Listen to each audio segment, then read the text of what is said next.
Okay, this one's going to be good. This is a very old 60 minutes interview with the Shah, the former king of Iran.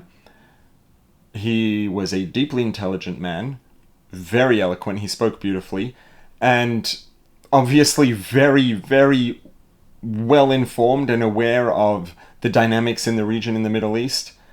Yeah, some details maybe have changed, but the fundamentals, the basics are still exactly the same. And he says some perhaps very insightful things that a lot of people might not have the courage to say out loud, but he does. And let's have a listen. The Palestinians obviously had the sympathy of many, many people, almost all the countries in the world, persecuted people, stateless people, looking for a home or something. Yeah. Exactly like the sympathy that the Jews had when they were searching for a home. Right. But our good Palestinian friends must know that there is only a limit to where they can go and bully the world. Bully the world? Yes, by terrorism and blackmailing and this and that. There you go. He said it out loud. There's only so much. I mean, unfortunately, it seems like the amount that they can push and achieve through the bullying is, maybe he underestimated the world's tolerance to bury its head in the sand and accept the bullying. But the bottom line is, he called it what it is. It's bullying. I mean, the definition of terrorism is using violence to achieve a political end, i.e., bullying through violence, through causing pain, suffering, injury, death, using that to pressure, aka bully, someone or something, an entity, a government, a country, a community, whatever it is, to give you what you want politically. And that's exactly what they do, and that's exactly what they've been doing all along. And not only that, but now it's like they've recruited these bullies around the world. Wherever you turn, there have been over the course of the past year protests of people coming out in the streets, violence. I mean, what just happened in Holland? Who could believe this could happen now in 2024? Who could have ever believed such a thing could happen? This is the behavior of bullies. There was a cartoon a few years ago that was going around, and I don't know if it was made specifically for this purpose or if it was an existing cartoon that someone had repurposed to illustrate this, the Israel-Palestinian, the conflict between Israel and the Palestinians. But it was this cartoon of, two kids at the back of a classroom, and one kid is bullying a kid sitting next to him, and bullying and driving them crazy and poking them and harassing him and just endless harassment and bullying. Until eventually, after who knows how long, this kid who's being poked and punched and pushed around and bullied by this kid who is a bully, turns around and gives that bully one good punch in the face, which the bully deserved and should have gotten a long time earlier. And just at that moment, the teacher turned around and notices this kid who's been bullied for who knows how long, punching this other kid in the face, but the teacher didn't notice the fact that that kid had been bullying the kid who's now punching him in the face, effectively, endlessly bullying and harassing. And then the kid who punched the bully in the face, gets in trouble from the teacher. And this is their behavior. They have it's almost like the behavior of a, dysfunctional, petulant child who never learned how to behave properly. Just at the scale of, bombing and mass murder, etc. But they just make so much trouble that everyone around the world just wants to give in to them to get it to go away. It's that one kid who makes so much trouble that everyone just gives in to them because it's not worth the pain and effort and trouble of not giving in to them. And that's what this is. It's a behavior of bullies. They're bullying the world and trying to bully the world into supporting them against Israel and to pressure Israel to give in to them. It's literally what it is. It is bullying.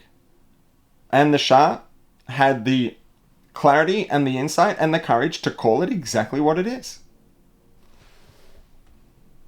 You know perfectly well, Your Majesty, that the leaders of the Arab world find the Palestinians as much a problem almost as the Israelis do.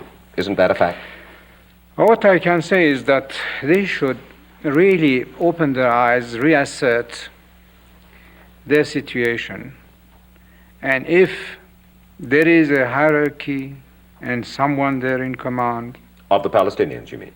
of the Palestinians, to start a new policy, because the actual one is going to lead them nowhere. With whom do they really have understanding? With Assad, with Sadat, with Hussein? That's a very good question. They have none with any of these leaders. Not to my knowledge. I mean, one thing that strikes me immediately about that, I would say, second half of the clip is that interplay and dance between, I'm not sure what the name of the gentleman is who's interviewing him, but you see that he asked a question and the Shah avoided answering the question and responded with something that he felt was actually worth saying and had some value, some potentially productive and constructive value, rather than responding in something that was almost, he was baiting him to say something that would be contentious and political. And the Shah gave his, said what he wanted to say officially in response to the question, even though he wasn't really responding to the question. And then the interviewer brought it back again and, very smoothly and politely asked the question more directly and more explicitly in a way that, would maybe make it harder for him to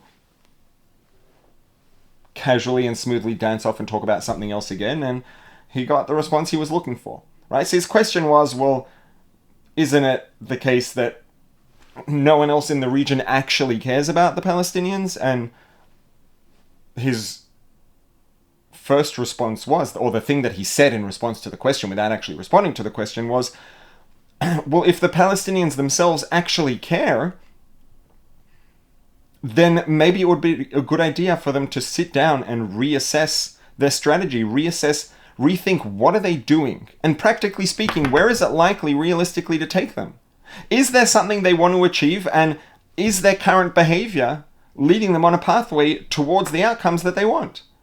And he says very clearly that it's not. And if they stop for a second to think about it, they'll find that it's not. This pathway of violence and terrorism and bullying is not going to lead them towards anything that they want. Again, he's saying the quiet part out loud. There is a pathway towards what they want, and this is not it. And they insist on continuing along this pathway. And another very important part of this picture, again, it's, the quiet part that you're not supposed to say out loud, that he says out loud, is that everyone else, all the other countries and nations, whatever you want to call it in the region, aside, not including Israel, because that's a separate conversation, none of them actually care. Most of them are turning a blind eye, practically.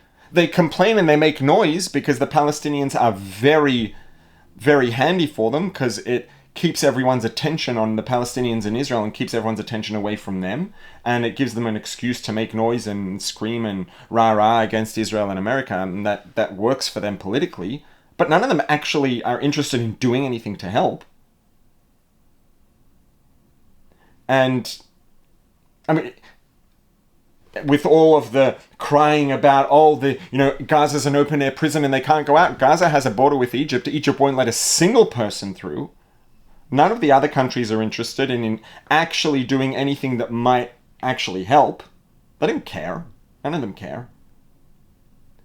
But it's very convenient for all of them to just keep the focus on Israel and put the blame on Israel and keep everybody's eyes and attention there, and everybody else that way is conveniently just, out of the field of focus.